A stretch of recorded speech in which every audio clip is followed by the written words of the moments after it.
The near-incessant blackout continues to attract public attention. Former Minister of Public Infrastructure David Patterson had responsibility for electricity during the coalition administration. But his statement that how they inherited a failing system is just absolutely untrue. We're not surprised because generally nothing from the PPP are truthful these days. When we took over, we inherited an alien system.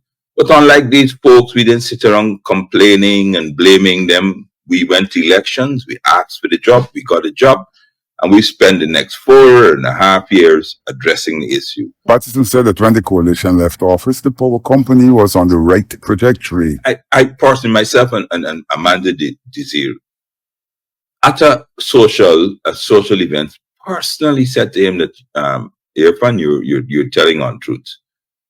He said, oh, that's what they tell me. So I said, but you're telling on truth. There are records there that show all of the things that you're saying about GPL and the management of GPL, the condition of GPL are untrue. Still repeats it. But maybe they believe that if you tell a lie often enough, it becomes the truth. But nowhere like that. Some of the things installed by the coalition government included the power plant at Regan Hoop, the construction of 60 kilometers of distribution lines, the construction of 221 kilometers of secondary transmission lines, and the replacement of 24,600 service lines. If we start, we did new generation sets, 63 megawatts. We put in a new generation set in Region 6, their stronghold. A new generation set in Regina, if you can remember Regina 3. Correct. Yeah, they have their new generation sets in Bartica.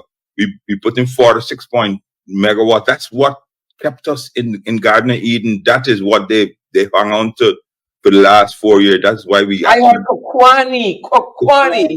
Kwani, Aichuni. We put a new one in Laguan. All of these places we put new generating sets in. There was a problem with the submarine cable. Every time a ship passed, the cable was cut. Stupid idea. Let's use your PPP. Why would you put a submarine cable in the middle of your deep water harbor and those things like that? Doing all of that. So what we did is, okay, fair enough. They've ready made it, but let's do it better. We put in a new submarine cable, a secondary one, in a different location where traffic is not so heavy, so that you can never ever lose power down there. We did, as you said, we served every 300 kilometers of high voltage, which is really the ones that are high, that carries the power from the power generator. 300 kilometers of those lines, that's from here all the way to Barbados and all the way to Charity Region 3. Sorry, Puerto Rico.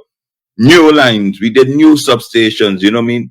We did everything. We looked at it, because when we came in, of course, people started complaining. They were protesting during our period of time about the quality of electricity. We said, oh, enough is enough. By 2020, according to Patterson, there were few blackouts.